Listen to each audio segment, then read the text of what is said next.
This game is fantastic. It tells a good story, makes you feel emotions, and more importantly, has some actual gameplay. Why are you not showing up? Oh, there we go. Apologize to the Funya-Rimpa. No! Screw the Funya-Rimpa. Oh, look, we all die on a yellow submarine. Talk about the best ending in the game. Alright, so we're jumping back in, and if I'm not mistaken, we're going to be jumping into right after Clover has just found Snake. The moment they stepped inside, a tremendous voice echoed across the room. Hey! Where the hell did you guys go? It was Seven. Seven?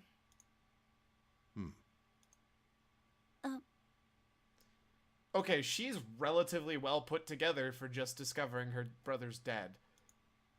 Ace was right behind him, and Clover was right behind Ace, although she seemed to be hanging back. What's wrong? It looked as though there was something strange about them. Seven had the look of a man who'd seen a ghost. Ace was just as pale, and Clover looked as though she was only moments away from passing out entirely. For a long moment, they simply stood there, looking at one another. Junpei looked around nervously, waiting for someone to speak. No one did. He looked at Seven. What happened? Sad Clover is sad. What the hell kind of question is that? I feel like a fair question, but okay. Seven was trying very hard to be angry, but something had shaken him. Hard. His shoulders were trembling, and his voice strained. Snake is... Seven couldn't finish. He just looked away, his face twisted by... Junpei wasn't sure what. Instead, Ace spoke. He took a deep breath, closed his eyes, and spoke. Snake is... dead. Feels bad, man.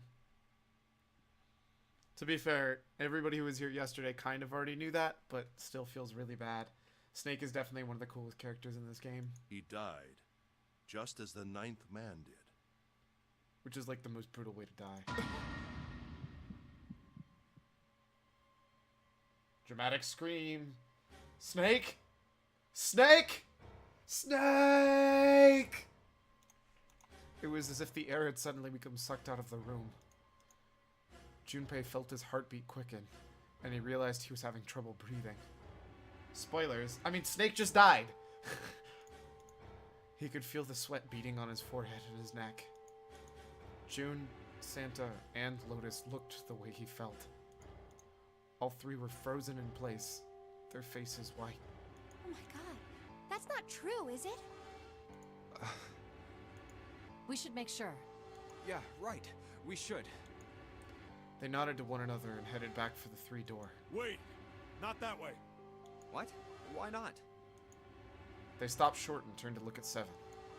He was pointing at the door with no number.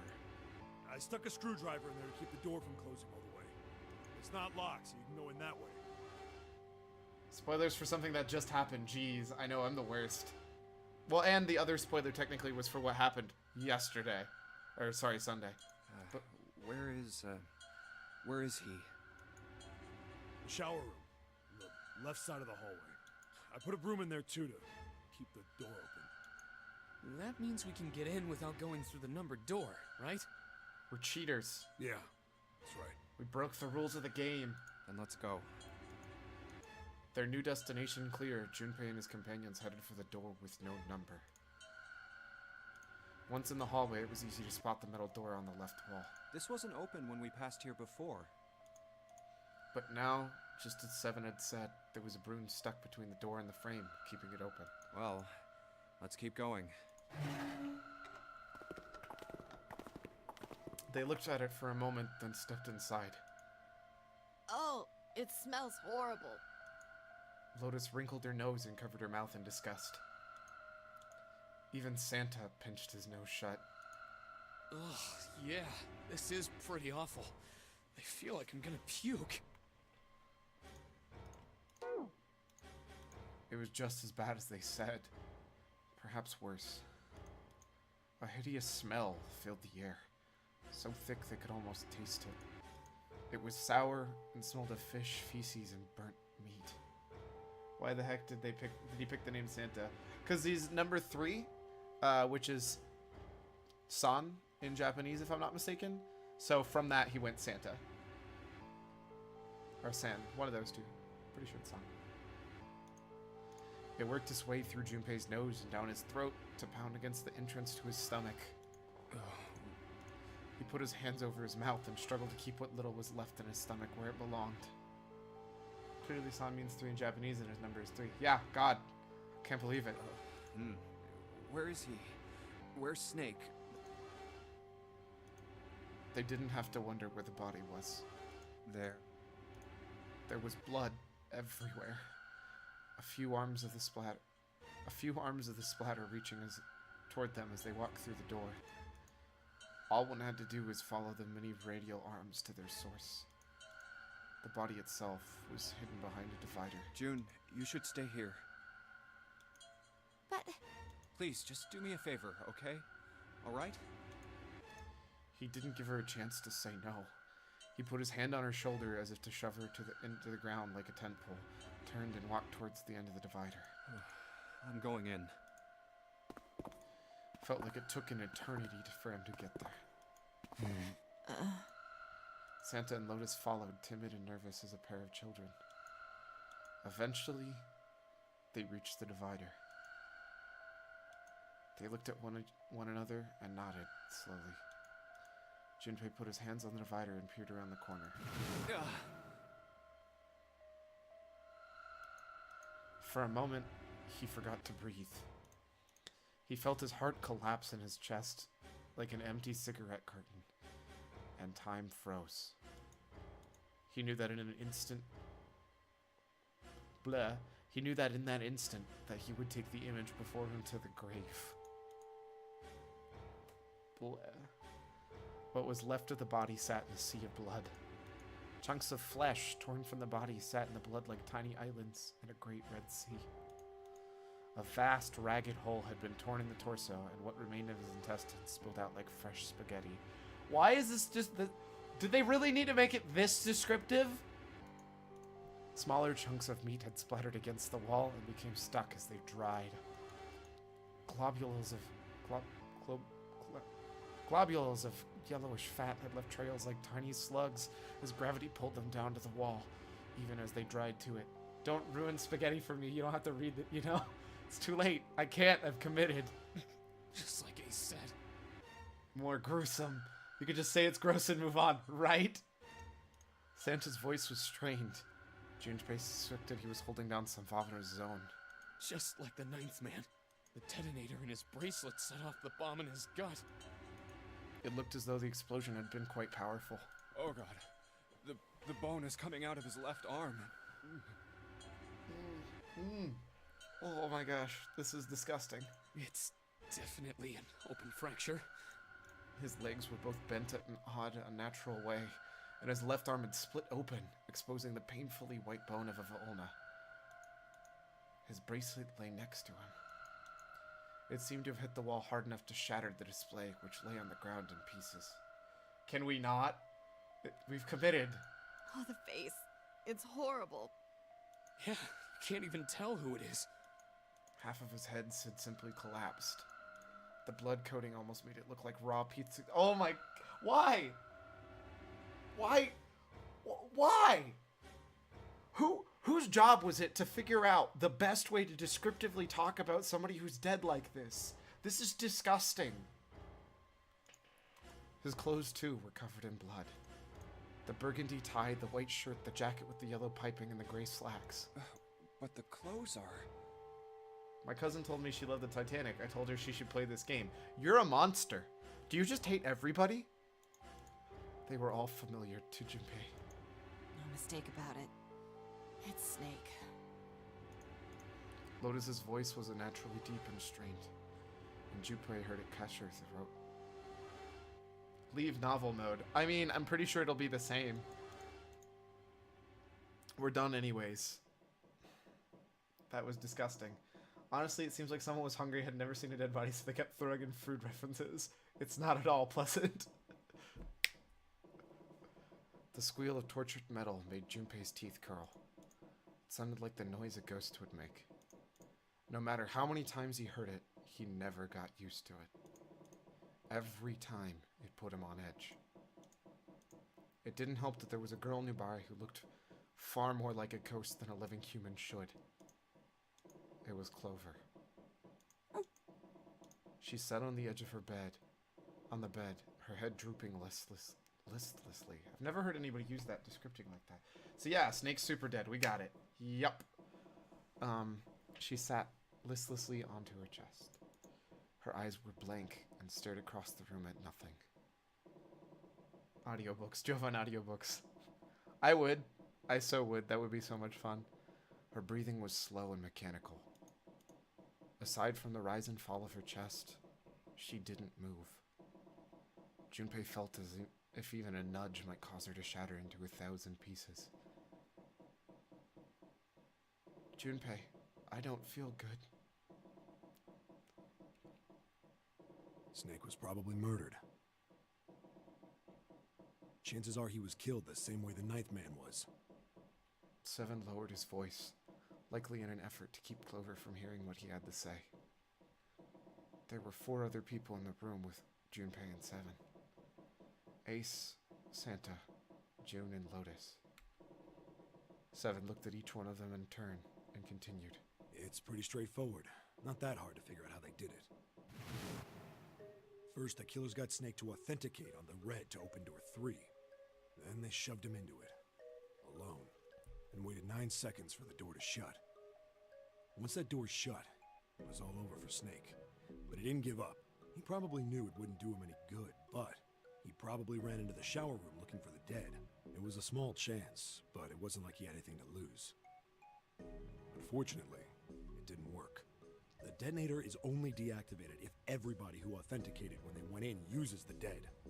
Snake was the only one who went through the door. And I know this is a repeat for anybody who was here last time, but I figured there's plenty of new people, so. And then, 81 seconds after he was shoved in, that happened. I see. So that's what you meant by killers, huh? That's the most relaxed I've ever fit. I don't think most people would be that relaxed after seeing a dead body, You but need okay. at least 3 people to open one of the numbered doors, including Snake. It wouldn't open for Snake and a single killer. Yeah. That means we're looking at multiple perps here. And they have to add to 10. Junpei crossed his arms and grunted. Well, just in case, I want to make sure. Let's say you're right. When do you think Snake was killed?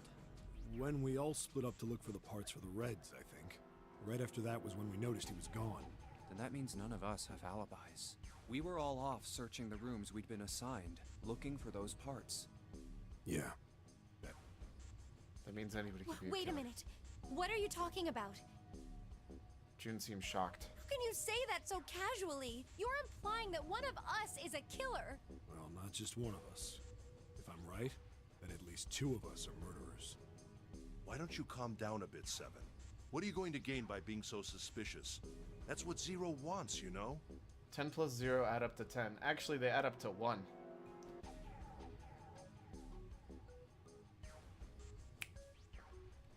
What Zero wants? Exactly. This game was set up by Zero, wasn't it? Cyclone, it's being disgusting. Tears. Oh. Any game has a winner and loser. To be fair, I would pick disgusting over all of the depression that was yesterday.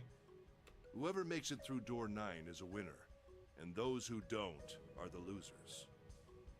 Zero is trying to make us fight against one another for that victory. The game is being disgusting, and she's not wrong. You missed the ridiculousness, though. Yesterday was ridiculous. That You're elevator, saying though. that Zero is trying to split us up by making us fight each other? Yes, that is why we can't let ourselves fall prey to suspicion. We have to trust one another and form a strong bond of friendship. Otherwise, we'll end up ensnared by Zero's manipulations. Then does that mean that the person who killed Snake... That was like the most disgusting scene of the game, hands down. I have no doubt. Yes, almost certainly Zero himself. If there's anyone we should doubt, it should be Zero. He masterminded this game and kidnapped all of us. Doesn't it seem reasonable that he would have killed Snake as well? Good question. Junpei If Zero really hadn't killed considered Snake, that. then Zero is on the ship with us. Because they had perfect timing then, showing up just in time for the grossest scene. I mean, see, there was the grossest, the most depressing, and the funniest scene in the last like hour of just this gameplay, if you include Sunday. There wasn't text for Jovine to read describing it. Yeah, well, the last time I went through it, there also wasn't text there too. You're right, because I didn't have it in novel mode. Junpei, was Zero still on the ship without him? Of course he was. That was obvious. But I don't... Zero was somewhere on the ship, but Junpei had no idea where. I skipped a bunch of text about him talking about some stuff that logic's probably well in Japanese, but not in English. Junpei mumbled to himself, lost in thought. Where could Zero be hiding? Mukuro Ikusaba. AKA the best girl? What? Who said that? Suddenly, everyone went quiet. The silence was cold and clammy, and Junpei could feel it crawling across his back and around his throat. Oh, so I got double lucky for turning in the most disgusting scene in novel mode. Yes, because technically speaking, I'm pretty sure we saw the body before, but it was in adventure mode, not novel mode. Again, he heard the ghosting moaning noise. What? Okay. And moments later, a person who looked more ghost than human appeared. It was Clover. She looked at the floor as she spoke, and her voice was a cold monotone. I think Zero is one of us. Why are we in novel mode instead of adventure mode? So I can actually read stuff. So all the stuff I'm reading doesn't show up if we're in adventure mode. So rather than me stare at a screen awkwardly for like 3 hours straight, I get to at least say some words. Huh? Zero's one of us? Something Nani. Because the more description things than the corpses. Yeah, that's true too. There's a lot of description that goes on. Some of it is repetitious, and they honestly should have cut it down a bit better. We have been waiting. You get to say gross words. Confusion. Waiting so very long for peasants like you to appear. Every human body in the room froze. The only sound was the muffling rustle of breath. That was like the super wrong way to read that, but whatever. Eyes darted from face to face. One of those faces was the face of their jailer. But who? Was he one of them? That's crazy. Isn't the ship going to sink in a few hours? If Zero was here with us, he'd be putting himself in danger. Why the hell would he do something like that? There's no motive. Clover looked up at Junpei and her face fell. You don't believe me. Did I make a mistake? Oh no. Did I make a huge mistake? No, Clover, no! I do believe you! I'm sorry! Her eyes were so pitiful. The moment Junpei's met them, he felt his heart begin to tighten. He didn't think what he said was wrong, but perhaps the way he'd said it he'd been too insensitive. No, Clover, no! Clover had just lost her brother. His death would have been bad enough, but she'd also seen the blasted wreck of his body. Junpei barely knew him, and the sight had been enough to make him sick. What Clover had felt, he couldn't begin to imagine. In the mental state she must be in, it was understandable that she would look at those around her with suspicion. She felt everyone was against her. The least Junpei could have done was try to understand what she was feeling. He felt ashamed of what he'd said. Perhaps he thought he should apologize. But before that apology could begin... Clover. Clover, I understand what you're feeling. You don't feel that you can trust any of us. I'm so sad. Ace had beaten Junpei to the punch. As he spoke to Clover, his face was calm and friendly. But you have to understand. The more we distrust one another, the further we fall into our true foe's trap. Zero was the one who did those horrible things to your brother. Do you want to let yourself be manipulated by someone who would do such a horrible thing? Clover didn't answer. She didn't even look at Ace. The whole time, her eyes were on Junpei. He could feel Clover's eyes boring into him. They were the color of a deep winter lake. Junpei saw no suspicion in them. Only sadness. Then, in that horrible silence, I feel so bad. They heard a bell begin to ring. It was the clock at the central staircase. It's 3 in the morning. That means we have 3 hours left. Then we need to move now. 7. Clover, I know how you feel, but you do understand that right now it's important we trust one another. Don't. 7 and Clover remained silent. Their eyes were looking at something somewhere else very far away. We must go. We have very little time left. Ace's words put their feet to moving. They all knew where they were going. Our next destination is Mercury. Which is important. But maybe you and June should check it out first and then report back to us. All right, let's go, June. Right. Here it is. What? That was weird. My game froze. It sat bolted to the wall near the stairs that led to the casino and the kitchen, between the 2 elevators. The Mercury card reader. We're using the card 7 gave us, right? Yeah, I found it when we were checking out the shower room. I think 7 said something like that. Anyway, let's see what happens. So this is the path I don't want to go, right? I guess the elevator works now. Jumpy, I know it's only the 2 of us, but let's do our best. Next What's stop, with you Mercury. all of a sudden? I think perhaps Lotus should invest in an undershirt. I mean, where? Where would you get one? Where, do you see any stores on this ship? Well, I'm happy we were put together. Oh, you. You know it's just for searching E-Deck, right? Even so, I'm glad I'm with you. Aw. Oh, first we need to find out if the elevator comes up full of water. Just like we did before. But I'm surprised she's not freezing cold. There's no way this ship is terribly warm. Oh, here it is. I knew it. It's not wet at all. Let's go. Yes. Once it had been checked for water, Junpei and June stepped onto the elevator. Look! Nearly all of the buttons are destroyed. Just bone. She wants the jumpy. You're not wrong. Yeah, only the seat and bottom button can be pushed. We're on C deck right now, so the only one we can choose is bottom. Yeah. Well, let's try it out. Quentin, have you played this game before? Because you missed... Junpei hit the bottom button. Oh, wow, I'm so surprised. Because you missed the elevator scene before. Slowly, they began to move downward. Oh, so this is the bottom deck. They stepped off and saw the hallway to the right ended somewhere between 20 and 25 feet from them. The hallway in front of them was a dead end. But not a regular dead end. Hey, over there.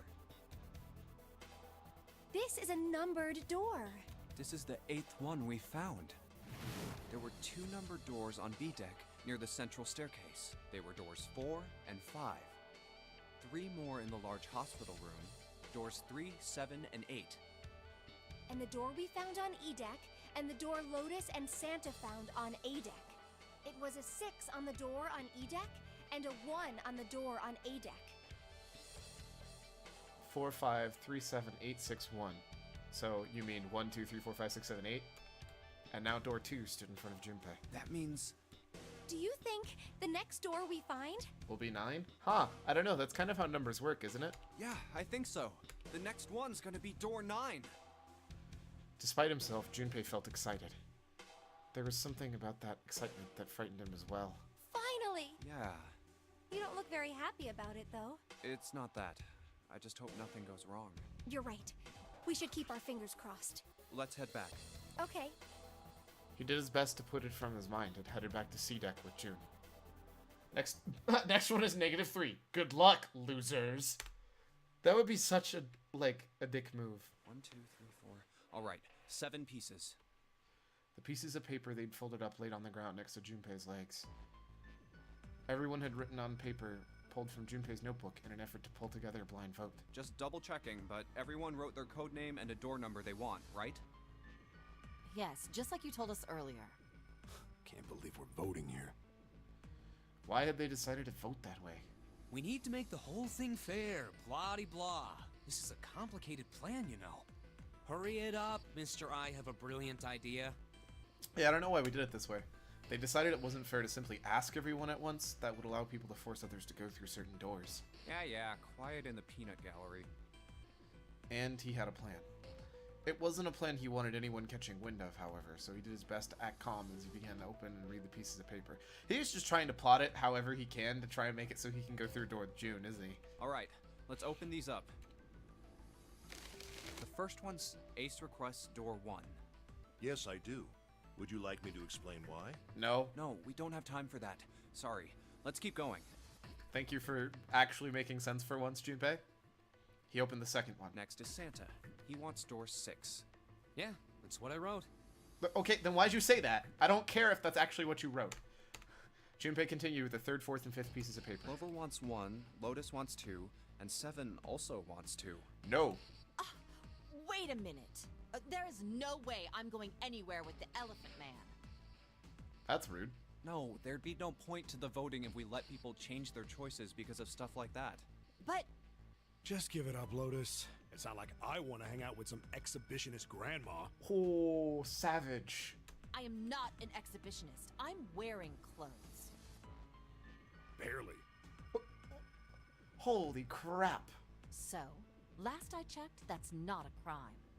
Man, he is being so brutal. Maybe. But what about common decency? Nobody wants to have to look at a chick who looks like a half-naked raisin. Dang! What? Okay, I gotta ask. Like, does she look old? Because to me, that doesn't look like an old person at all. Oh, I'm gonna kill you! They're beating up each other. Lotus's hair flared out not good. like the mane of an angry lion, and she roared with a voice that shook the walls. Let go! Let go of me! I'm killing him! This is a bad idea. She looks late 30, which is old in my... What? Late 30 is not old? Get out of here. With some difficulty, Ace managed to restrain her. Junpei, read the rest. Right. Junpei tore his eyes away and looked down at the sixth piece of paper. He opened it. June wants door 6. Yes, I don't really have a reason. I just felt like it. All of the papers, save Junpei's, has been read. He did some quick calculations in his head. So this was everyone. Ace and Clover requested door 1. This was the door on A deck near the central staircase. Ace and Clover added up is 4, 5, plus me is 10, so we'd be able to go just us 3. 7 and Lotus requested door 2. 7 and 8 is 15, which without me they can't go through it. My book is pretty far from psychologically normal view on reality. Understandable. This was the door on the bottom deck and could be reached by taking the elevator at the bottom of the ship. Spoiler, we're not taking that one. Santa and June requested door 6. Which is 3 plus 6 is 9, plus 5 would be 14, so we would need somebody else to go with us. There's the door on E deck and can be easily reached by taking the elevator near the central staircase down. Then the door I should choose is... It took him less than a second to run the numbers. He opened the 7th piece of paper and spoke. Okay, the last one is mine. I want to go through... Ha! Do you want depressing ending again? That seems like a solid choice, right guys? We want to go with June, so 6. I want to go through door 6. Junpei flipped open the piece of paper. It read Junpei -door 6. Of course it did. He'd written it after all. That's a problem. June spoke, barely above a whisper, but they all knew what she'd said. None of these teams will be able to go through the doors they want. Clover and I chose door 1. Lotus and I chose door 2. That's not enough people to open a numbered door, however. The digital routes don't match up either. Is door 6 the depressing ending? It was the third on the list. No, door 2 was the depressing ending. So we're not going through door 2. Because it would have just been Lotus, me, and 7, which is the exact group that went through before anyways. So I know there's no way that there's any difference just by choosing it now rather than before. We've got similar problems. Junpei and I want to go through door 6, but our digital route is 5. If we're gonna open that door, we need a 1. Wait, what doors have we gone through thus far? So here's the thing. We've gone through 5, but we could have gone through 4. They don't actually matter at all. They lead you to the same place. 8 and 7 and 3. We went through 3, which only gives us the choice of going through 2 after this. We actually have a choice now, as opposed to getting that ending we had before. So that's why we're going through these other ones. We've gone through 2. So we've gone through 3, 2, and 5. We've also gone through 7, but 7 and 8 lead to this exact same choice, and this is the only choice that matters at this point. 3 was the only choice that mattered before, but now going forward, we have actual choices again. Damn, what are we gonna do now? What are we going to do? Junpei crossed his arms and did his best to put his thoughts in order. The others followed suit, but with little result. 7 and 8 are whelp groups. Yes. And if you pull any whelps, you get minus 50 DQP. Eventually, Clover broke the silence. Why don't 7 and Lotus go through door 1 with me? Her face was cold and flat, as was her voice, but her logic was sound. 7 and Lotus looked at each other. 7 plus 8 plus 4 is 19. 1 plus 9 is 10, and 1 plus 0 is 1. Okay, so 4 and 5 are the same, and 7 and 8 are the same, but we went through 5 and 7. In this current iteration, yes. That is correct. The first problem resolved, Ace spoke up. What about me? Isn't that obvious? She's not wrong. Wasn't one of the teams just complaining that they didn't have a 1? Yes. You mean I should join Santa's team? Yes. Yes. I'm so sad. I just want to give her a hug, but I know that wouldn't help right now. She's just like kind of done with everything, and I don't blame her. Clover nodded, her face still cold and emotionless. I'm sorry, Clover. Her attitude and posture could not have been more different than the energetic girl of only a few hours before. No one seemed ready to contradict her. Her response was understandable given the horrible situation she had found herself in, but even so. Huh. I understand. I'll go through door 6 then. If we do as Clover has suggested, we can all pass through a numbered door and no one will be left behind. Why, yes. This seems to be the most reasonable solution. 3 plus 6 plus 5 plus 1 is 15 plus 1. Or 15. Wait, what? 15. 1 plus 5 is 6. Sorry. That arrow messed me up for some reason. 7, Lotus. What do you guys think? I don't have a problem with it. Me either. Hey. Alright then, we're good to go. See you later. Bye, friend. Wait, Clover! Don't move on your own! Oh, I'll be going too then. Yeah, be careful. I swear, if somehow I end up... We should get going as well. Yes. Yes, we should. If somehow I end up back at the depressing ending again, I'm going to be pretty mad. At last, Junpei and the other 6 had managed to separate themselves into 2 teams. Clover, 7, and Lotus headed for A deck, where door 1 was, near the main staircase.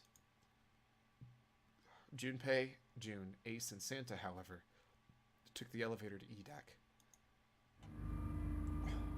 Goodness gracious. Their ride to E deck was a silent one. This is E deck.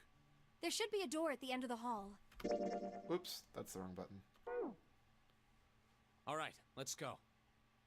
Santa's words jolted them to action, and they stepped out of the elevator into a long, straight hallway. Before long, they arrived at the front of door 6. Here it is. You guys ready? Yeah. Then let's get to it. One by one, they put their palms over the red. With soft electronic noise, it authenticated each of them. Hope you guys are ready to escape this room. The door opened, and all at once, the 4 of them leapt through it. Hey! I found it! It's right there! Fortunately, the dead was located easily enough. This one had been placed quite close to the door they entered through. They gathered around it quickly and hurriedly placed their palms on it for the authentication one by one.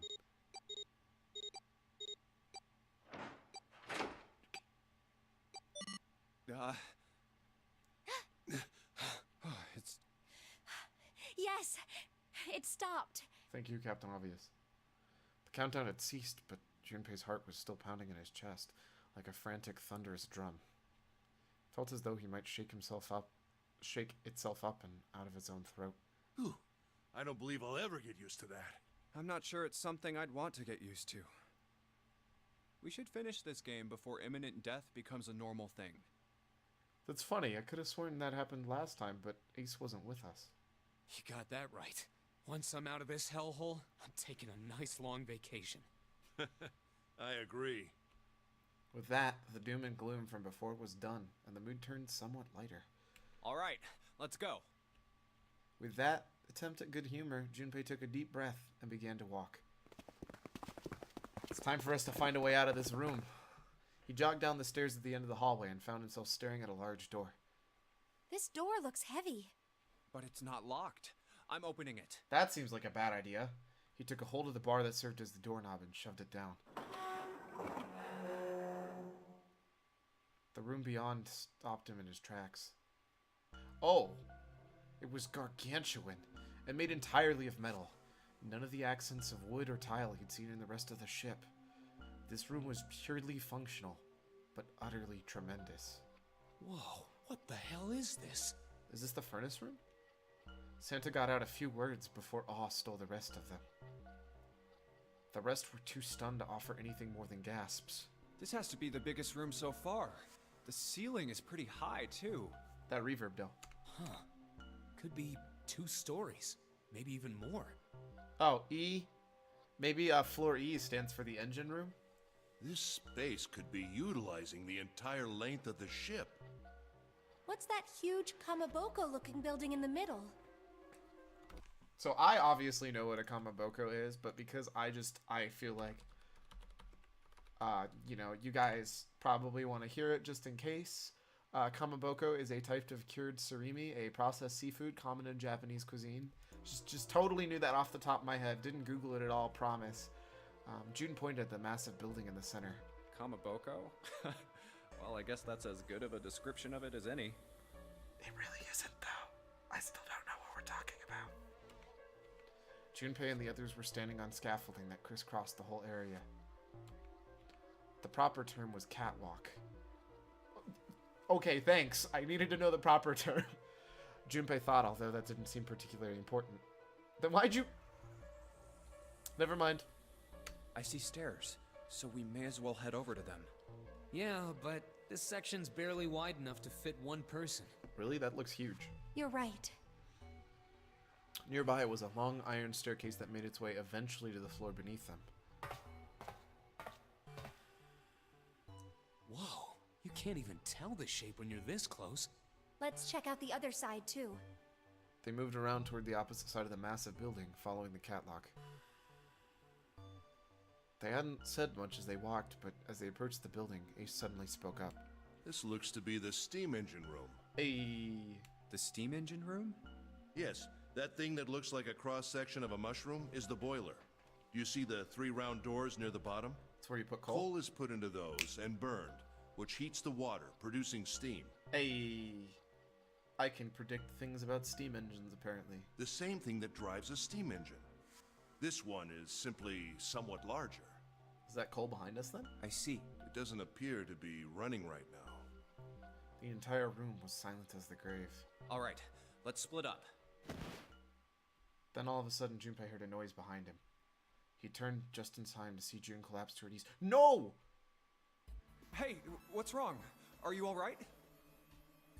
He dashed toward her and wrapped his arm around her shoulders to steady her. Hey! Jumpy. It was then that he noticed. You... Oh, you're really warm. Is your fever coming back? Yes. Yes. It probably is. But I'm fine. Please, don't worry about me. No. I just need to rest. And I'll be fine. No. Her voice was weak and forced, and it said a great deal more than her words did. Okay, here, sit down, careful. Junpei carried her to the nearest wall and propped her up against it. She let her head fall back against the wall as if she no longer had the strength to support it and drew ragged breath. Thank you. Her eyes were empty, as if she was having trouble focusing them, and even speaking seemed difficult to her. Junpei felt his hand ball into a fist and clenched tight, his knuckles whitening. He had to find a way out, and quickly. He turned and looked at Ace and Santa in turn. Ace, Santa. Yes. Right. They might not have shared the common depth of his emotion, but they certainly shared his concern. All right, let's get started. Hang in there, June. I'm gonna get you out of here real soon. She managed the small nod before leaning back to the rest of her wall. Blah, blah, blah. She managed a small nod before leaning back to rest her head on the wall. Alright. We got this. This is gonna be easy. Just super, super easy peasy. We'll seek a way out, no problem. Hopefully. Thank you. I'd say this is probably here to move coal from place to place. It probably comes from over there. And that belt carries it down the tunnel and out there. So if the conveyor belt was moving, yes, the coal would most certainly come out here. It's a square hole. Nothing in here. Look at the back wall there. I can see 3 small slots, terminals for some sort of connector, perhaps. You mean we're supposed to plug something in here? Perhaps. Look at that button. It's glowing orange, right? It's gotta mean something. I guess pressing it is the best way to find out if it does anything, Santa. Nothing. Okay, so nothing there. A gold gear. It doesn't look like it was always golden like this. Well, then I imagine it was prepared especially for this game. Looks like there's a door over here in this tunnel. The belt over there must deliver the coal, which is then picked up and thrown into this door. The door appears to be welded shut, however. Alright. There's the huge oven for this boiler. There are 3 open areas in it. Each of the open areas has a gear in it. There's a small door in the side of the tunnel. It's welded shut. Hey, this one's not golden. It's a silver gear. Do you think it's made of pure silver? No way. Silver's way too soft to use for a gear. It's gotta be a steel or iron gear that's coated with silver. Why would you... Okay, whatever. Shouldn't have called it a silver gear then. Shouldn't have got your hopes up. Were you thinking you'd haul this thing back? Nah, but 7 could probably carry it, don't you? Oh, but I think 7 could probably carry it, don't you? The conveyor belt runs into a sort of arched tunnel. Alright. The slider is down. I guess Ace feels like giving it a try. Nothing. Well, it won't move at all. Slider's down. Looks like Santa wanna give this one a shot. Damn it. Nothing. This thing won't budge. The slider is down. Well, let's see if I can get this thing to go anywhere. Oh, man. No dice. This thing isn't going anywhere.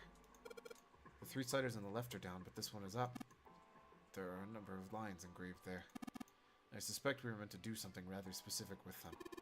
Junpei, why don't you move that slider down? Well, there's no harm in trying, I suppose. Hey, it worked. Nothing. Nothing happened. Maybe it needs to be repaired somehow. If you're saying if we did something somewhere else, it'd respond somehow? Yes, I suppose that's one way of putting it. Alright. Can I go further up? One of the doors of the furnace. There's an A on it. A circular wheel at the center of the door. Alright, let's give this sucker a twist. Hey! Well, it's noisy, but it opens. And it's totally pitch black in there. We should, go in there. Alright, let's go. This looks just like the door we went into. Where are we? We must be on the other side, yes. Which would put us directly above the conveyor belt. At any rate, we should keep moving. There's a great deal we have yet to investigate. So if we're on the other side, is that the way we're supposed to get to the other side? There are a number of boxes on the catwalk. I don't think we can go over there. Catwalk. Oh, because we're up a floor, okay. So that brings us over here. It looks like a hand-operated winch, but it doesn't look like there's any way to, operate it.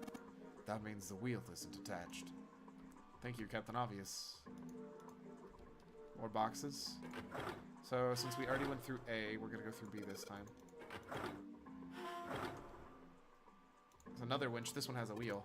This winch looks like the other one we saw earlier. Although this one has a wheel on it. Alright, let's give this wheel a spin. What? That's weird. I don't feel any resistance. Ah, shit. We broke the wheel off. Good job, genius. You broke it. I didn't break it. It broke all by itself. Alright, so back through B. And back through C. Then we try the wheel on the winch. The hand-operated winch. There's no wheel to turn. Oh yeah, I got the one I pulled off the other winch, don't I? Let's see if it fits. Sweet, it's a perfect fit, like they were made for each other. Not shaky at all. Good, I should be able to turn this now. Good work, Junpei. We should be able to haul up the wooden box now. You see, the wooden box. It's under the catwalk. Can you see it? It's hanging from the rope on the winch, isn't it? It looks like there's some sort of device in the box. I'm not sure what it is. At any rate, you might as well turn that wheel now. I'm counting on you. Alright, I'll turn the wheel. Huh? What's this? What happened? This wheel only turns to the left. It only turns to the left? That means we can't reel up that rope. Yeah, we can only let the rope down. Interesting. I don't think that will be a problem. We will simply need to go downstairs after letting the wooden box down. I will be counting on you, Junpei. Sure thing, no sweat. That's an interesting winch noise. I believe the box has reached the floor. Yeah. He stuck his head out the side of the catwalk and looked down. The box that had only recently hung just below the catwalk had now sat on the floor. It had come to rest near the end of the tunnel that was covered in the conveyor belt. June's down over by there. Junpei could see her, still leaning up against the wall as if she barely had the strength to sit up. Even from so far away, it was not difficult to see that she hadn't improved. He almost thought he could see heat rising up from her body. She doesn't seem to be improving. Thank you. Ace's expression was inscrutable, but he'd said what they'd all been thinking. Well, of course not. She's not gonna just get better right away, you know? It'll take time. He tried desperately to convince himself that's what he'd said was true. What could be causing this, I wonder? Illness, perhaps? Nah, it's gotta be exhaustion. Santa's response was confident and certain. She gets dropped into some weird-ass ship, forced to play some messed-up game. If you think about it, it's a lot weirder that we aren't freaking out just like her, you know? He has a pretty good point. Also, I'm kind of happy. Santa seems to be becoming less and less of a dick over the course of this game. So you're saying we're abnormal? Yeah. We're just running around this room, solving all these puzzles like it's just business as usual. How the hell could you call that normal? Wait, you don't like escape rooms? We're just guinea pigs. Santa snorted in disgust. A guinea pig? You mean like a lab rat? You mean we're being used for some sort of experiment? Is that what you're saying? Dunno, but it does seem like a possibility, you know? They stood there for a few more minutes and no one speaking until Santa turned and walked away from the winch. Junpei and Ace followed him. Why wouldn't we just slide down the rope or something?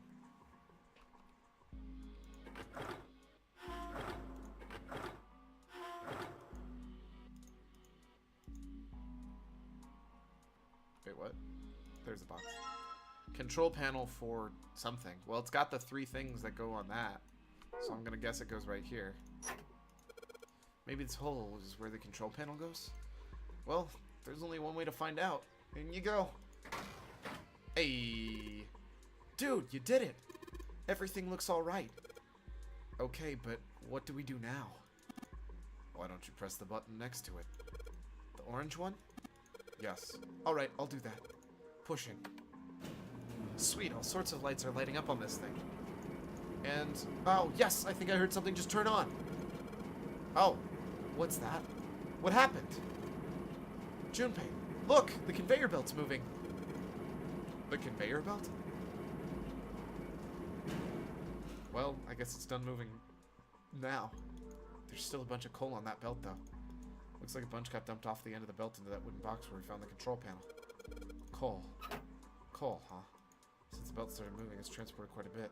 It all drops off the left end of the belt and right into the wooden box. Ah, that high-res texture, though. Okay.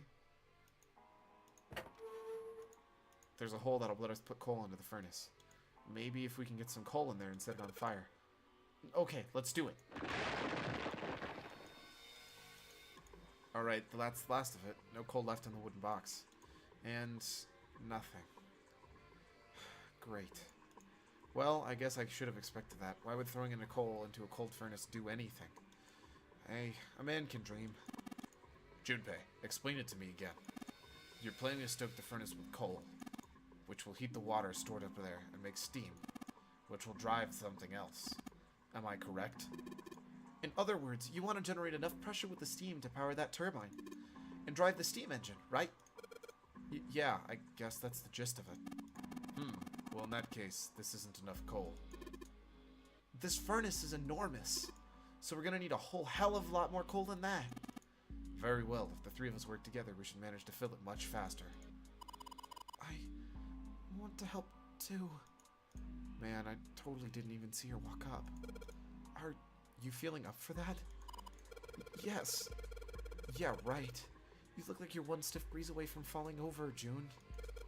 I think you better rest some more, okay? But no arguing. You need your rest, so you just stay there. We'll handle this. Okay, I understand. Alright, time for some manly work. Let's get this coal into those furnaces.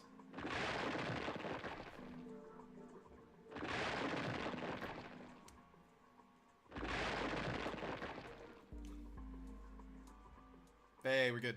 Man, this is a lot of work. Alright, I think this should be sufficient. Alright, now we just gotta light it. Junpei, hand me your matches. What makes you think I have matches? I see. Then how are we gonna light it? Perhaps there's a device nearby that will allow us to remotely ignite the coal. Let's take a look, shall we? Some sort of ignition device, huh? Maybe the one that's up the stairs? Thank you, Santa. Don't care. Hey, yeah, because the lights are on now. Is this... I think this might be... It probably is. I think this is how we ignite the furnace. That means if we move that thing down... Alright, let's do it. Here we go. Hey... Hey, Junpei, Ace, look at this. There's big gears turning under this boiler here. Bronze, silver, and gold. Oh boy, let's grab those. Those gears. They're spinning. What the hell are you guys waiting for? Let's start looking. The gold disc. The bronze disc. The silver disc. Stop it. Now, the problem is, where do I put these? There's a pair of wooden boxes here. There's nothing in them. Look, Ace! It's some kind of snowman secret meeting. Santa. Santa, I swear to God. Those are just bags full of sand. You use them as a counterweight when you're lifting something with the pulley system. Man, you're too serious. I mean... Oh, hey. I found it. Looks like this thing unlocks the door. There's some depression that looks like the outline of 3 circles laid on top of each other in a triangle. Maybe if we put the 3 discs we found in this thing. Well, there's only one way to find out. Let's stick them in. Huh? That's odd. Nothing's happening. Maybe you're... I don't know, putting them in the wrong place? Yes, obviously. Perhaps you have them facing the wrong directions. Perhaps you could rotate the discs and make some sort of lines to connect each other. I kind of figured that out earlier, but I guess I have to have my hand held for this. No harm in trying. Instructions for the operation. When the discs are clicked, it will rotate a certain amount. When the white arrow is clicked, the discs are switched. Please note when the discs are switched, the angles for the discs are reset. Oh.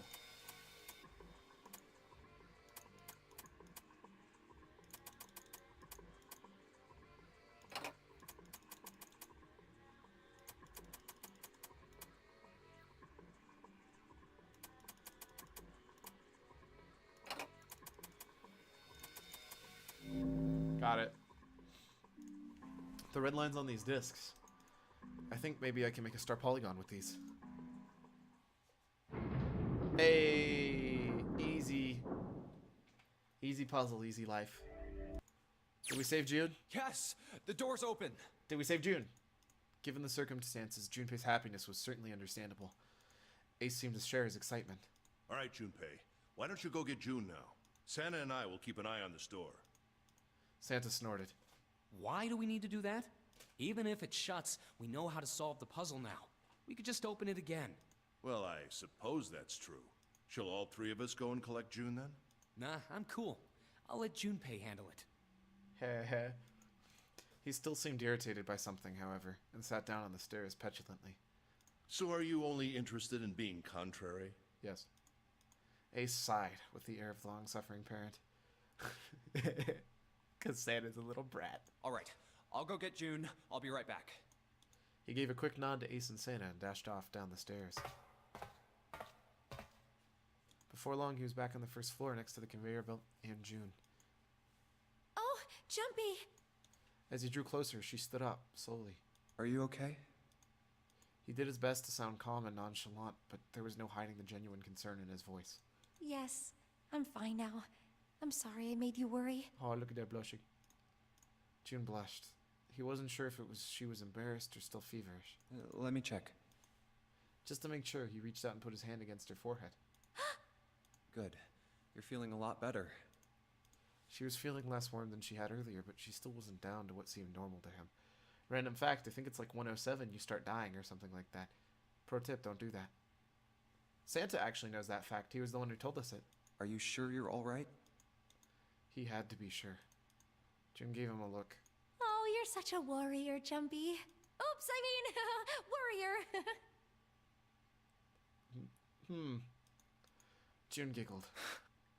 He wasn't sure if she just made a joke or not, but seeing her smile again made Junpei feel at ease. Oh. It's like Sayaka all over again. If she was well enough to smile and laugh, then she really was feeling much better. He gave her a friendly little poke on the forehead. All right, let's go. Go where? Oh, right, I didn't tell you. We got the exit open, so... Great! Let's go! June clasped her hands and nodded urgently. So that's gonna be door 6 down, right? They headed their way back to the exit, but on their way they found... Oh! Santa? Santa was sitting on the stairs. He was, however, holding something in his right hand and staring at it with a strange expression. Junpei and June slowed down and finally stopped in front of him. What are you looking at? Santa answered without looking up, his voice quiet. It's a photo. It's my sister. Oh. Sister? Santa, you've got a sister? Santa simply nodded. Yeah. Kid was cute as a button. Was? June cocked her head, confused. She was only about an inch tall then? Santa glared at her. Oh, sorry. I guess an inch is a little large for a button. Probably more like a half inch. Ah, a swing and a miss, but you just can't stop swinging, huh, June? Santa didn't smile or laugh. Sorry. Why are you looking at it? He simply turned back to his picture and spoke. I was her Santa Claus. Oh. Wait, what? The sudden revelation took Junpei by surprise. He had no idea what Santa meant. Yo guys, I heard you want some feels, so here's some more feels. He glanced at June, who shook her head. She didn't know either. Have you ever heard the story of the 2 Santa Clauses? No? It goes that a long time ago, there were 2 Santas. One of them wore white, and the other one wore black. The white Santa gave presents to good kids, and the black Santa played tricks on bad kids. They went on like that for a while, but eventually the black Santa's tricks started to get worse and worse. Pretty soon, the white Santa couldn't stand it anymore, and he stabbed the black Santa to death. Wow, thanks for ruining Santa Claus to me. When he stabbed the other Santa, The white Santa got blood all over his clothes. And that's why, these days, his clothes are red. Who came up with that? What twisted, demented person wanted to ruin Santa like that? You could say that red is all that's left of the Black Santa. Junpei was silent. He couldn't think of anything to say. June was staring at Santa, sadness plain on her face. He continued. I wonder which Santa I am. The white Santa or the black Santa? Huh. Oh. Huh. All right, let's go. Santa stood up suddenly, his downcast demeanor gone. He shoved the picture back in his pocket and headed back up the stairs, taking them two at a time. Huh? Junpei and June looked at one another. There was nothing they could think of to say. Hey, what are you two doing? Let's get moving, come on! Santa's voice echoed across the room above them. Let's go. Yeah. They nodded and followed him quickly up the stairs. The doors closed in this picture. Ace was waiting for them at the top. He was leaning against the handrail. He looked very tired. Oh, you're finally back. The door had shut, but it wasn't cause for concern. Sorry we took so long. Junpei quickly solved the disc puzzle a second time, and the door opened once again. Oh, okay. My guess is it's because they didn't have an open door Let's go. thing they wanted to use. Although I guess they have this one, so it doesn't matter. In single file, they walk through. After walking for nearly 15 feet, oh boy, that's such a large distance, they found themselves in front of a metal door. It opened easily enough, and they passed through it as well. A new room stretched out before them. Aw, man. Huh. Is this a warehouse? Time for Escape Part 2? No, I believe this is the cargo room. This must be where they store all of this vessel's freight. There are wooden crates everywhere. I wonder how old they are. Junpei, Ace, and June had stopped unconsciously, pausing in to take their new surroundings. Santa's voice broke through their momentary trance. Well, we probably ought to start with finding the exit, right? Let's get going. Part 2 of room number 6. Dun dun dun! I think Santa's sister also got kidnapped, if I had to take a guess. I think a lot of girls got kidnapped. I don't know what's in these barrels. Judging by their weight, perhaps a liquid of some sort. There are a bunch of bags in here. I wonder what's in them.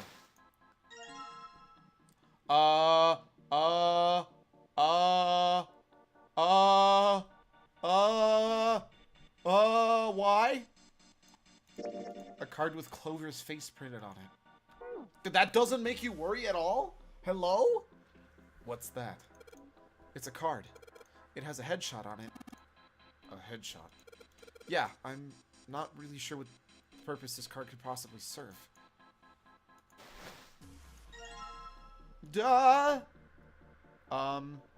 Okay.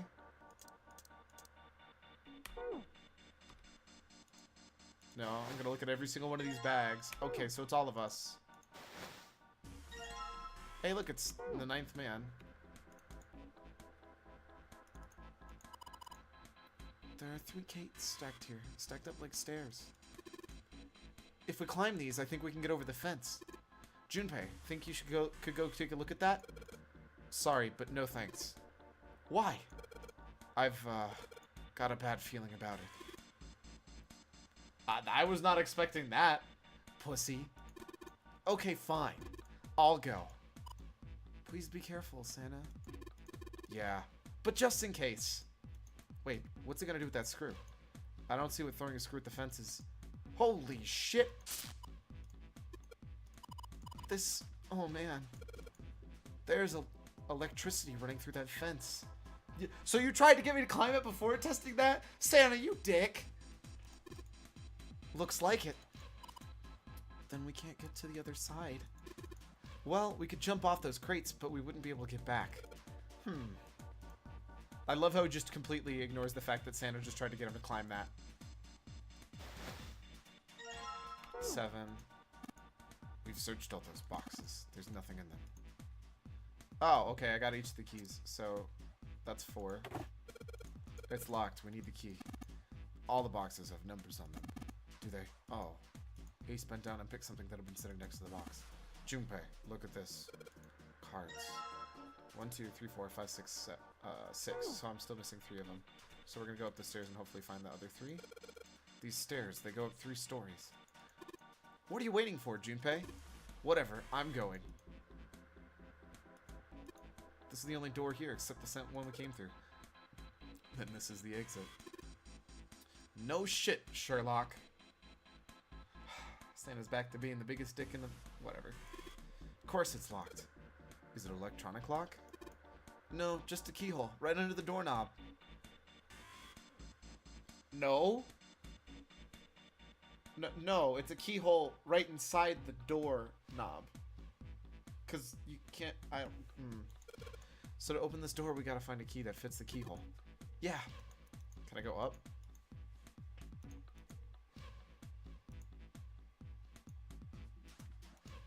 There are several lights here, numbered from 1 to 9.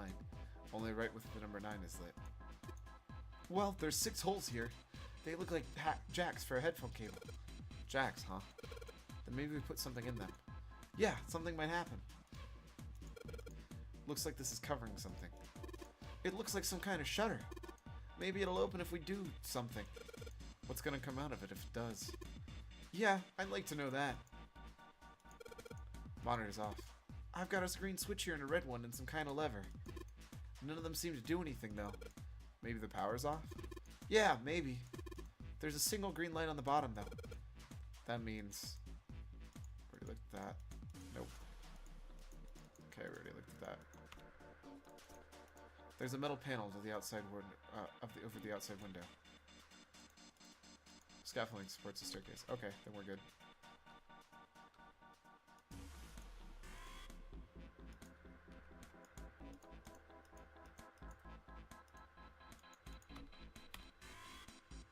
Check that bag, check that bag.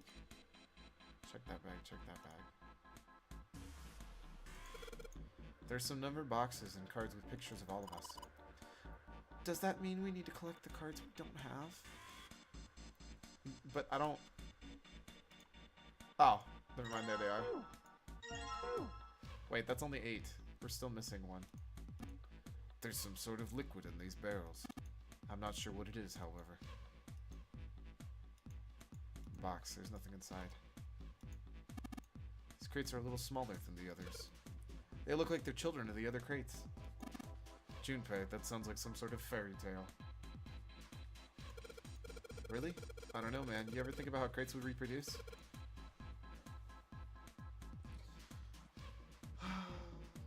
Junpei, I swear to God. Man, these crates are quite large. They seem to be tied to one another with sturdy straps. Did I click that? I must be missing something. 4 barrels next to wooden crates. Hey, there we go. Alright, we're perfect now. Stop it. Now we finally have all 9 picture cards. We just need to insert these cards into the slots at the front of each box. Junpei stared at the cards in his hands. He's peered over his shoulder at them. You know which card goes in which box, yes? Junpei gave him a look. Yeah, of course I do. It's really obvious. You just match our numbers to the numbers, then you pop the corresponding card in the right box. I don't think so. I think you add the number that equals 9. So for instance, the card with the picture of Ace on it goes into box 1. The card with the picture of... Oh, I see. Huh? What is it? Junpei thought he'd imagined it, but he could have sworn Ace stiffened. I'll leave the rest to you. I don't think that's gonna work. Hey, wait! What's wrong with him? Oh well, whatever. You put everything that adds up to 9 and then you put 9 and 9. So that way it's all digital 9, or digital root 9. I'm betting that's going to be the solution. Doing his best to clear his mind for the task at hand, he turned back towards the boxes. Time to solve the 9 boxes puzzle. Well, it wouldn't really be a puzzle if you just put the 1 to 1, would it? Junpei stared at them for a moment, then began. Ace's card is in box 1. Snake's... We're going to skip that. I just need to do the same for the rest. And finally, the ninth man's card into box 9. Oh, nope. I guess that is correct. Yeah! Oh, they opened! He peered inside. What the? They're all empty, aren't they? In each box was a single pin. 9 pins? They looked like little sewing pins, but much thicker. I guess I'll take them with me. Junpei collected them quickly and shoved them into his pocket. They'd probably go in the thing up there. Okay. So they didn't really make that a puzzle at all. There are 6 holes here, and it looks like the pins would just be a perfect fit for them. The ones you found in the 9 boxes, right? Well, why don't you try it? Alright, let's see what happens. I think 2, 4, and 6 should go in the top part, and 3, 5, and 7 on the bottom. Well, some of them lit up. Yeah, 3 and 6. I wonder if there's some kind of rule that determines which lights go on. Well, if I put 2, 4, and 6 on the top part, and 3, 5, and 7 on the bottom. You think it's maybe a digital root? The digital root. Oh, so I have to get all of the digital roots. 2 plus 4 plus 6 is 12, and the digital root of 12 is 3. Therefore, light 3 turns on. 3 plus 5 plus 7 is 15. The digital root of 15 is 6. Therefore, light 6 turns on. Makes sense, right? I see. The light that matches the digital root of the pins inserted on the top and lower parts will light up. So that's how it works. Well, there's one other thing I'd like to check, though. Well, if he wants to try, he's certainly welcome to. So we put the 1, 2, 3 on top and 6, 7, 8 on the bottom. They turned off. 6, 7, 8 is 21. The digital root of 21 is 3. Therefore, light 3 turns off. 1, 2, 3 is 6. The digital root of 6 is, therefore the light of 6 turns off. Okay, I got it now. Digital root of the pins you insert is the same as the number that are lit. Those lights turn off. Yeah, looks like that's the trick. Alright, now we know how this works. You want to give it a try? Wait, you mean the lights? You know what we're supposed to do with these lights? Well, no, but I figured we could try to see if we can turn them on, you know? I think that's the most obvious thing to try. Figure something's got to happen if we can manage that. I mean, that seems like a fair statement. Turn on the lights, huh? Okay, Junpei. Let's make sure you know how this works, right? Pick one of the 6 holes and pick all the pins in your hand and insert it in the hole. Keep it up until 6 holes are filled. Corresponding digital roots of the pins in the upper and lower parts will turn on. However, the digital root corresponds to the light that's already on. It will be turned off. Goal is to turn all the lights on. Alright, let's do it. So 7, 2, and 1.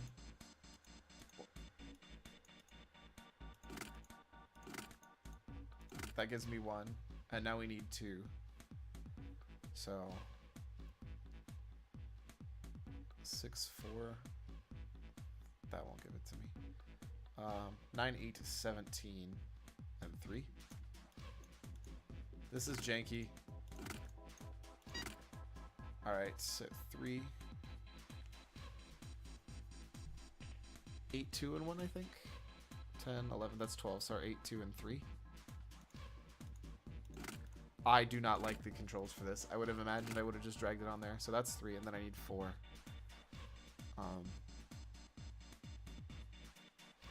7 and 5 makes 12. 7 and 6 makes 13. So 7, 5, and 1. What?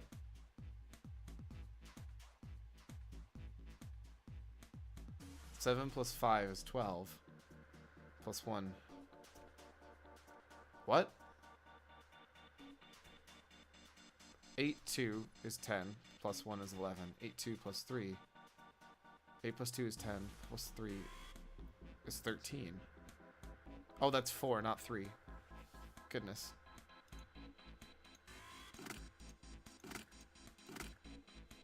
That's 12, which is 3. In which case 6, 4 is 10. 5, that's 6.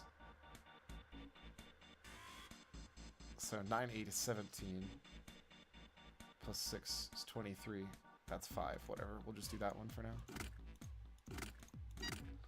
So I need 4, 6, 7, and 8. 4 and 6. So 10 plus 4. 9, 1, 4. I'll just do that for now. Oh, I could have done that last time. And then we'll go with 6. 7, 3, 6. That's not how that works.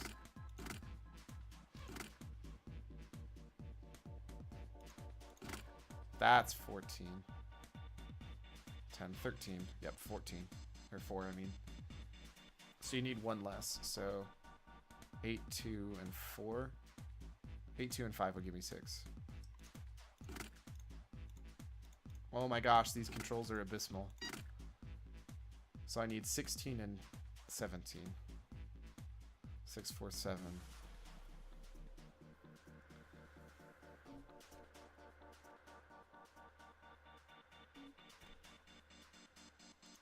Let's start with that one. That gets me 8, so now I need 7, which is 16.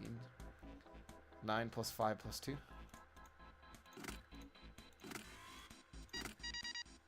Do.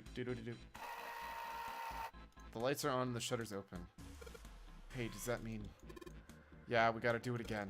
Man, and I thought I was doing so well. Except now I gotta add up to F, which is 15 in all of them. I don't know what the F means, but I do know one thing. What's that? This time there's 9 holes, so we need to insert 9 pins.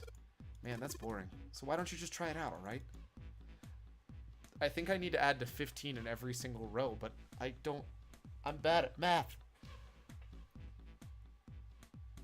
Can I just put 5 in the center? 6, 4, 7, 3. Does that work? So that's 7. 7 plus 8 is 15. That's 13. That's 11. That's not how that was gonna work.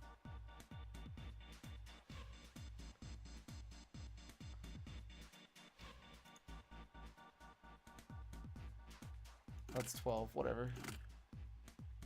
Worth a shot. I tried. 3 plus 4 is 7, 15, yep. Yeah, so it can't do it this way.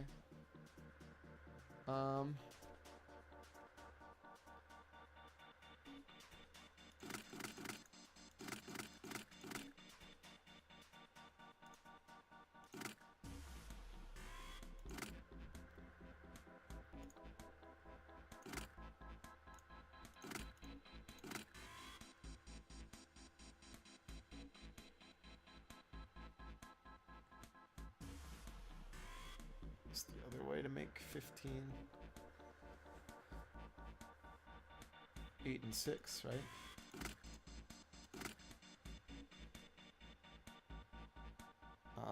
That's already 15, so that can't be that.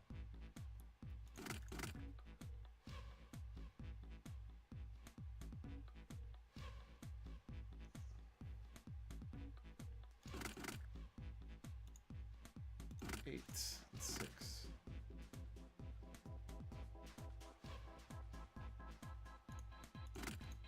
Two. 6 plus 2 is 8. That's not possible. Is there a better way to do this? I'm assuming I'm supposed to make them all add up to 15.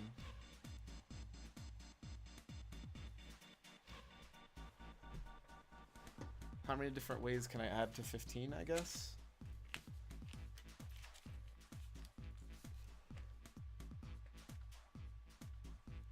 So we got 1, 9, and 5. 2, 8, and 5. 3, 7, and 5. 4 plus 6 and 5. Those are all the 4 with 5 in them.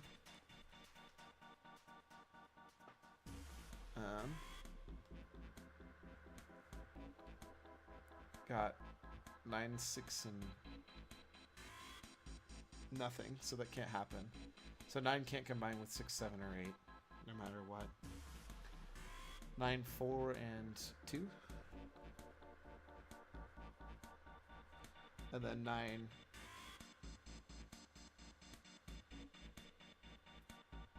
Actually, 9 and 3 literally can't combine together because they need another 3. Dude, math is hard. Why's it gotta be this way? We'll start with one that I know we need to have. We have to have 9, 4, and 2, right? Then the only other combination is 1, 9, and 5, right? No, so no matter what, there has to be 3 with the number 9 in it, right?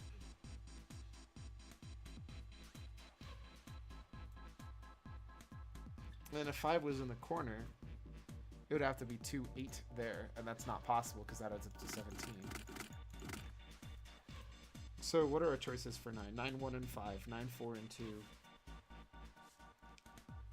But that's not possible, right? There's no way you can... Oh, no. 9 has to be here. Because then you could do 1 this way and 1 this way.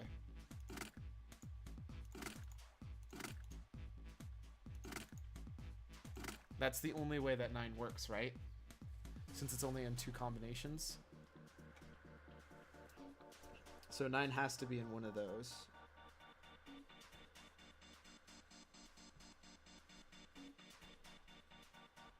I think. I'm like 90% sure that's how that works.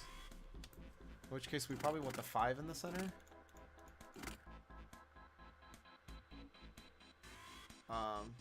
Because that's going to be the easiest one to add. If I put the 8 there, that'd be 9 again, and then a 6 would go there, and that'd work. So let's try the 8 and the 6 there. Which gives us 4 plus 8, which is 12, and 2 plus 6, which is 8. I need a 7 in both of those, don't I? Oh, no, that works. Hey! There we go, we did it! I know how to math. We did it. The power's on now. Looks like the electricity's going to the monitor on the top now. Let's see if we can activate the device on top. A green button, a red button, and a lever. I wonder what these do. I think this might help. What the hell is this? Where did you find this? What's that? Where did you find it? I found it when you were messing around with the pinholes. It looks like instructions for this thing. According to what it says here, this thing is a remote control for that. That? Yeah, that. He was pointing at... Oh, is that a coffin? The machine over there. Apparently it's called the Pushmaster 5000. Are you serious? Whatever. So, what are we supposed to do with the Pushmaster 5000? You see that coffin on over on the top of the crates? Yeah. Don't you want to see what the deal is with it? I do. So you want to check it out? Yeah. Alright, how do you think we're going to get there? Well, there's some crates on the right side of the fence someone piled up like stairs. Maybe if we make a path to the coffin from there? How would we do that? Line up the crates, I guess? Sounds about right. Guess this is just another one of Zero's puzzles. Yeah. Anyway, let's give it a shot. Oh, it looks like the Pushmaster 5000 runs off the battery. So to keep it from using energy too fast, it's been programmed that it'll only start moving once the path has been completely programmed in. Alright. I'll keep that in mind.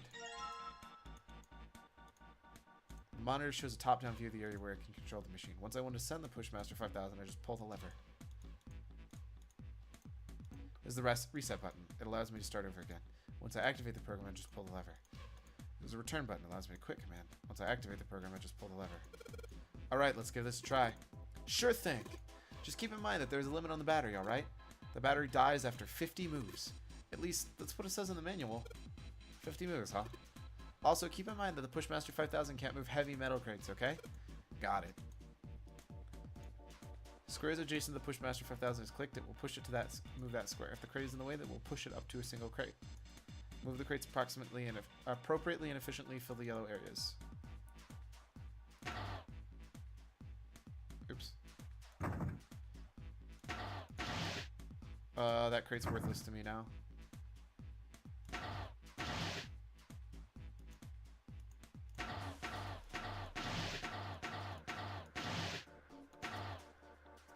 Oh, that crate's worthless to me now, too. Whoops. So we do that. Then we do that. Then we do that.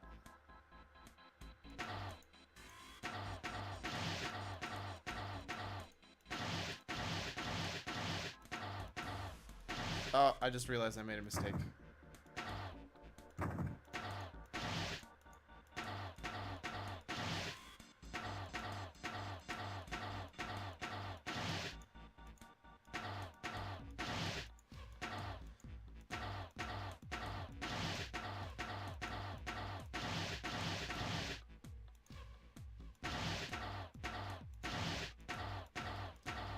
I think they give me plenty of moves to do this.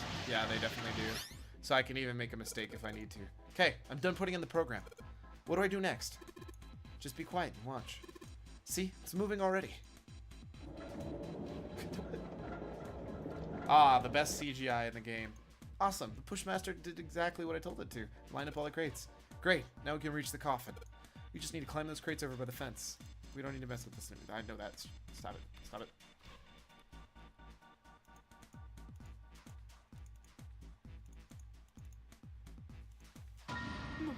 Mummy!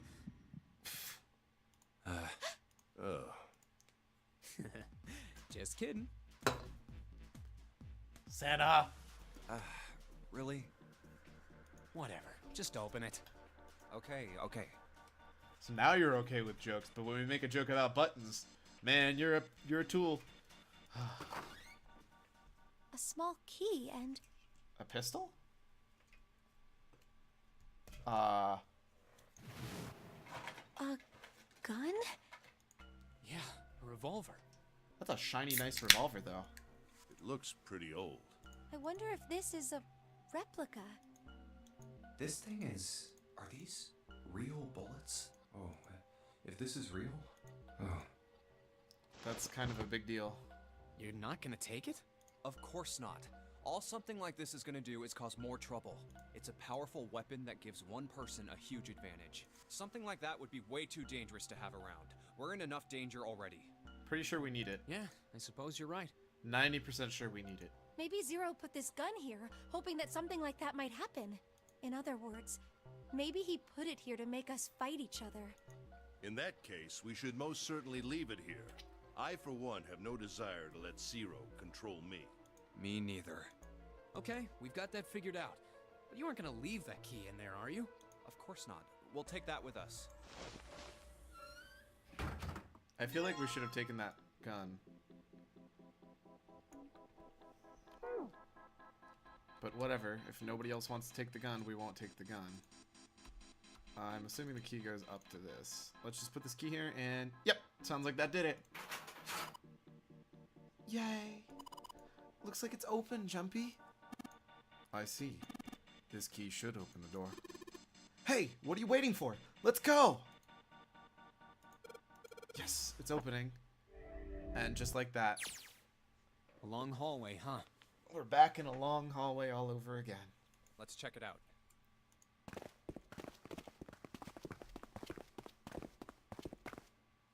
We've seen this elevator before. We got off the one on the left just a little while ago. Then we went through the number 6 door, and that took us to the engine room. Yes, and after that we passed through the cargo room. Interesting. And now we're back here. In other words, we made a loop. We're back where we started. We needed a card to get to this point. I don't see a card reader here. Perhaps we aren't able to activate it from this location. Why don't you just try pushing the button? Yeah. Hey, isn't that the same symbol? It works.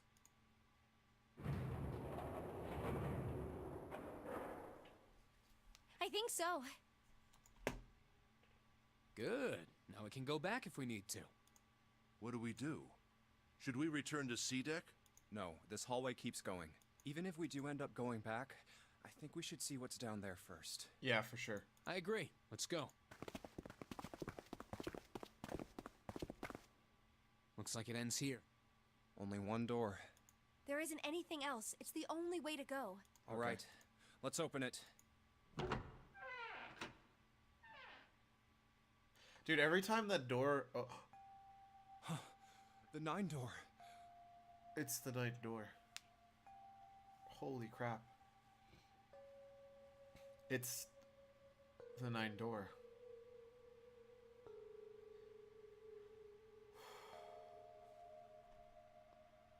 Oh, I'm gonna finish my thought there. Every time I see one of those doors open like that and just have a pitch black, I keep expecting a jump scare to come out.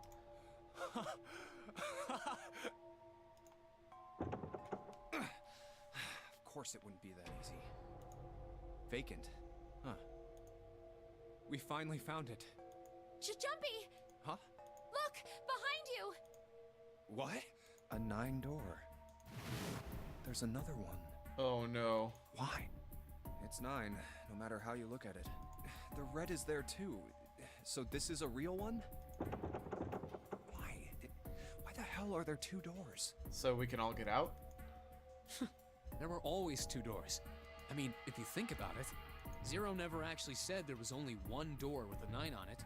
That's also factually accurate. It is hidden, but an exit can be found. And all of us can exit because there's Seek a way out. Seek a door that carries a 9. Oh wait, no, 6 can't get out. No!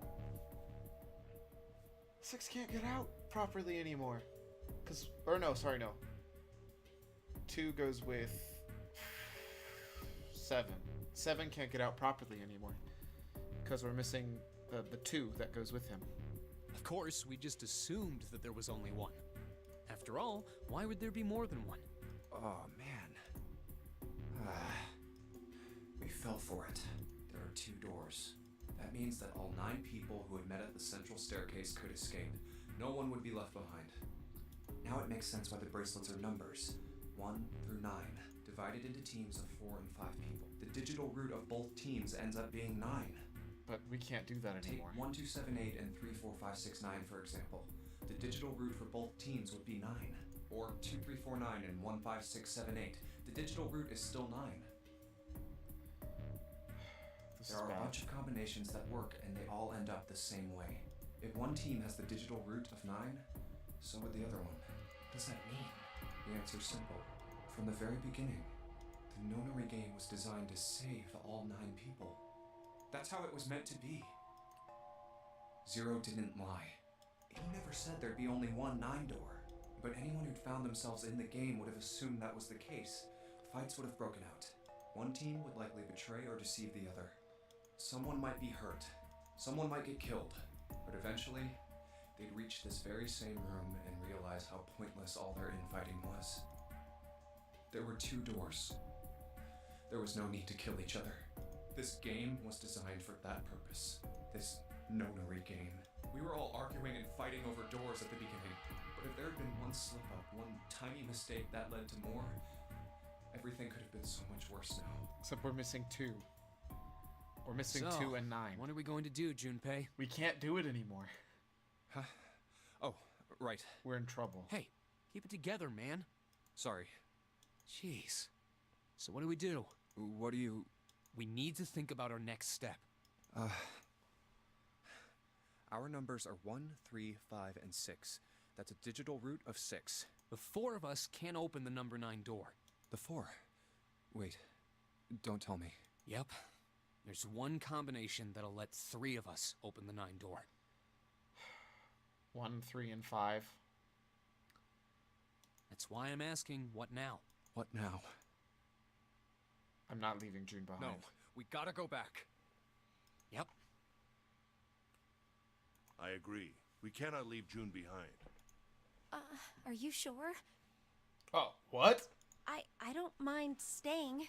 No, because then you're doomed. You can't get out. It's okay. There's no way we'd leave you behind. Besides, I'd rather drown at the bottom of the ocean than escape with this sausage fest. Savage. Maybe I'll get to go to Atlanta. Because what was left? If we would have left, there would have been 784, right? And 784 is 15. 19 plus 6 would be 25. So they'd add up to 7, which would let none of them out.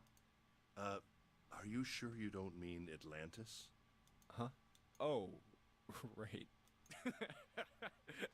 You guys. What? Very well. Best we head back to C-Deck then. We should be able to take the elevator we passed earlier. Perhaps Clover, 7, and Lotus will have returned from door 1. But even with all 7 of us, We can't all make it through. Standing around here isn't going to accomplish anything, don't you agree? Let's find the other 3 first, and then search for another solution. I guess you're right.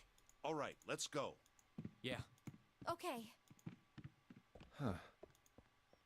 Come to think of it, what is this room? We were so focused on the doors, we didn't even look around. Huh. It looks like it's set up for some kind of ceremony, but what kind? Wait, what? A coffin. What on earth is a coffin doing in a place like this? Hey, Junpei, the hell are you doing? Let's move. But Oh. Oh, shoot. I'm in the wrong mode. Whoops. Santa's voice echoed from the hall from outside. Right, okay. I'll be right there. Junpei turned on his heel and left the quiet, somber room.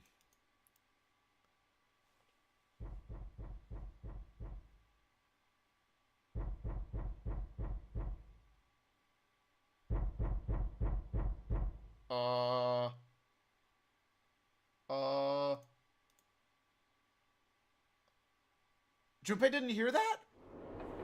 What? But what was that? What? They took the elevator up to C deck. Once there, they headed back to the main hall and to the central staircase. It didn't take them long. Look, it's... Seven and Lotus. They didn't look happy. We've got a problem. Clover is gone. What? Junpei and his three companions looked at one another. He turned his back to Seven and Lotus. What do you mean, gone? Santa, Ace, and June had their own questions to ask. When? Why? You two went into door 1 with Clover, didn't you? Seven and Lotus responded as best as they could. Yeah, we went through the door together. But Clover barely spoke to us. She just did her own thing the whole time.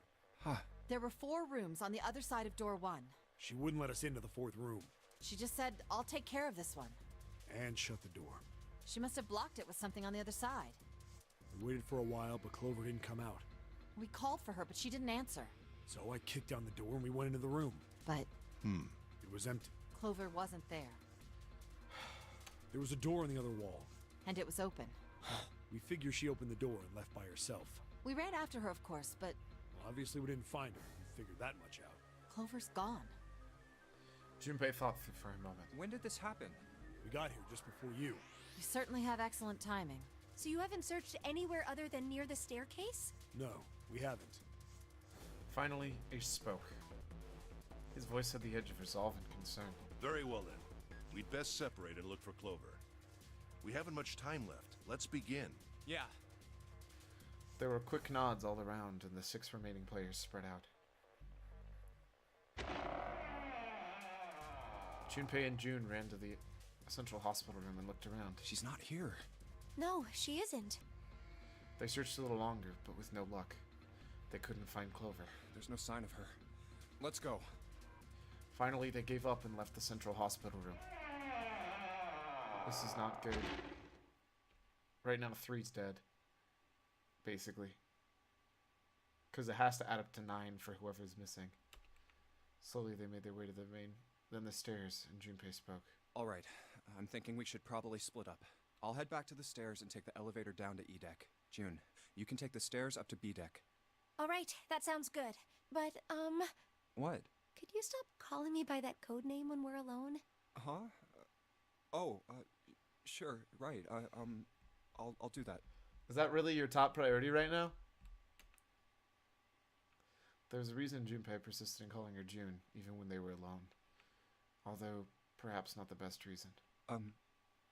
He was embarrassed to call her by the nickname he'd used when they were children. Canny. 9 years ago, it came naturally. After all, they were children.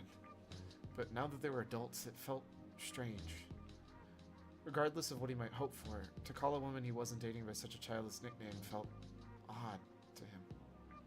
Of course, to call her Miss Kurashiki would have been more awkward, and simply put, Kurashiki would seem a little brusque? Brisk? What? I don't know what that word is, I'll be honest. And although he couldn't put his finger on why, it felt somewhat forward to call her Akane, when they hadn't seen each other for so long. In short, it was simply easier for him to call her June, and leave it at that. Jumpy. Oh, no, it's nothing. All right, I'm going then. Yeah, be careful, Kane. June, or perhaps more appropriately, Connie, blushed and smiled. You be careful too, Jumpy. Yeah, got it. Take care. Junpei looked after her for a moment as she ran up the stairs, then turned around and took off for the hallway.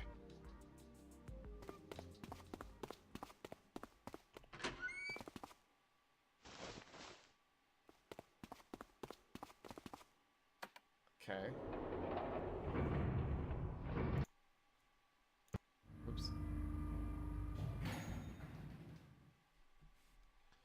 Tragedy always strikes when one least expects it.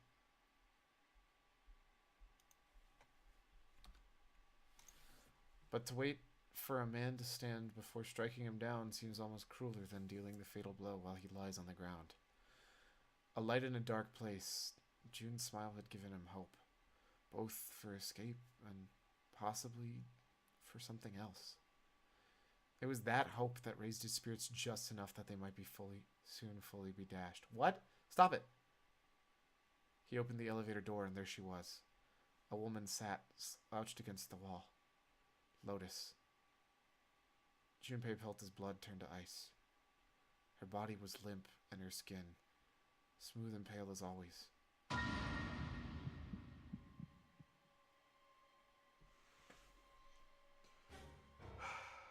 I can't get any good endings, man. Was covered in bright red blood. Junpei felt his chest constrict. He couldn't breathe, and his legs began to shake. A slow, cold drip of sweat trickled down his back. He felt his stomach somersault. Junpei's mind went blank, all his thoughts replaced with endless, hissing white. Driven by little more than instinct, he began to walk towards Lotus, slowly. Each slow movement of his stiff limbs brought him closer to her corpse. Finally, he stood next to her. Robotically, he bent down and put his hand against her neck. There was no pulse. No rise and fall of breathing. She was slightly warm. Something, somewhere, in Junpei's shaken mind told him that meant she had been killed recently. Yes, Junpei thought, his mind slowly returning. She had been killed. Someone had killed her. There was a deep cut in the left side of her chest. Blood still oozed from it, although clearly her heart had stopped beating a long time ago. The weapon had been a knife then? Perhaps she'd been stabbed in the heart once. She would have died immediately. He took little comfort from knowing she must have suffered very little. Only then did Junpei notice Lotus's bracelet was gone. Lastly, let us discuss how to remove the bracelets. There are only two ways to do so. One, you escape from this ship. Two, Lord Hartley reaches zero. In other words, once the bracelet is taken outside the confine of the ship, or the backside of the wearer's heartbeat has fallen to zero, it will shut down automatically. Was that why the killer had ended Lotus's life? So that they might leave the number 8 bracelet? If that was true, then the killer was whoever wanted the number 8 bracelet. Ace? Or perhaps, more accurately, the person who would have gained the most by obtaining the bracelet number 8. Who is that? Who would benefit the most from the number 8 bracelet? The thought had only just entered Junpei's mind when... Oh, come on! He heard a noise. A sound like a sharp knife cutting through wet meat. It struck him as strange that the noise came from inside his own body. A moment later, the pain hit him. It wasn't merely pain. There was heat, extreme heat as well. He felt through molten iron had been splashed in the inside against his body. Finally, his brain made the connection. He had been stabbed. But where? His body was quickly going numb. He couldn't tell where the knife had met flesh. Given the circumstances, however, he had most likely been stabbed in the back. Whoever had killed Lotus had just now done the same to Junpei as well. His voice was a little more than a weak groan. With the little strength he had left, Junpei turned his body, trying to catch a glimpse of his attacker. But as he did, the knife dug itself deeper, twisting viciously.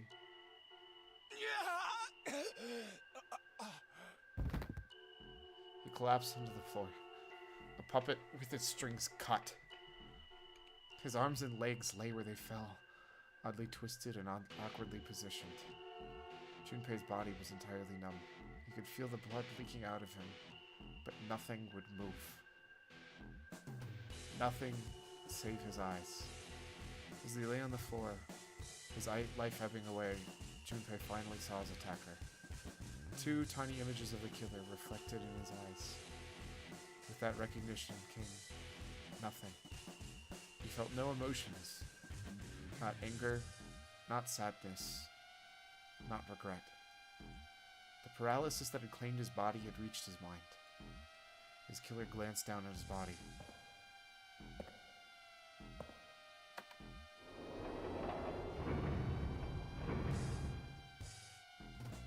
Then, without a word, climbed into the elevator and was gone.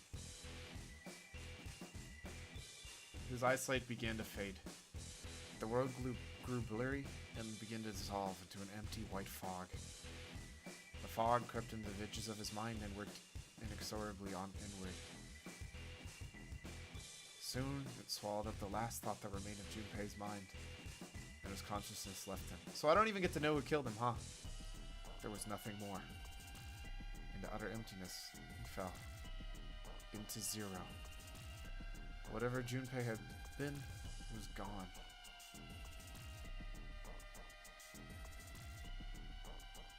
Yeah, no joke, that's the bad end. That was a terrible ending.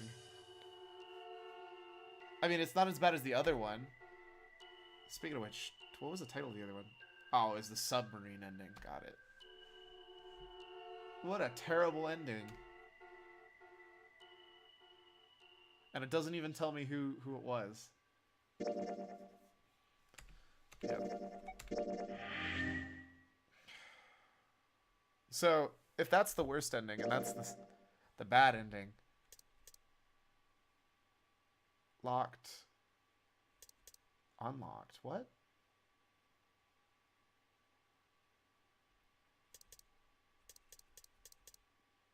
What? Am I missing something? What does unlocked and locked mean? Like, there's something there that I can't get yet? I'm confused. Wait. 1, 2, 3, 4, 5. Okay, so I still don't have the last ending either. So here's where I know exactly what happens if I go from here. Because I've already gotten this ending. And clearly there's nothing important in this ending. Because there's no lock or unlock keys. But there's stuff here that I'm missing. I'm going to have to ask my friends a little bit more as to clarification. On what these stupid keys mean. But I do know that I need...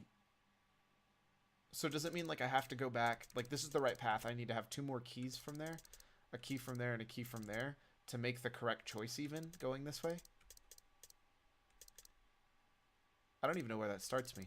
All I know is from here, that's probably where I have to pick these 3 different endings. And that would be, if I would have picking door number 2, it would have immediately brought me back to here because I've already done those. Okay. Well, for now, I'm going to go ahead and wrap it up for today.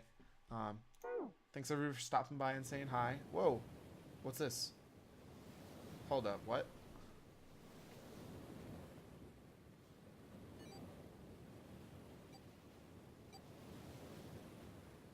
Oh, this is the intro sequence.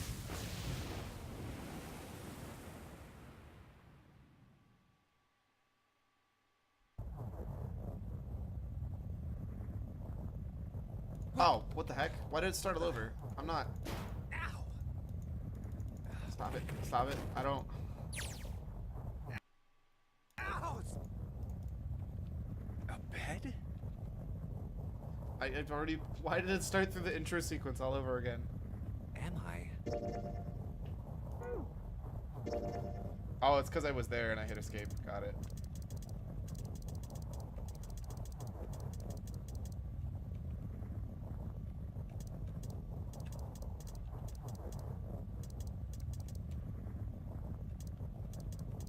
I'm confused as to why I have a key that's unlocked on one of those anyways. So we're just gonna go ahead and quit anyways. Stop. Just let me quit. Wait, What's that sound? Do you not know what skip means?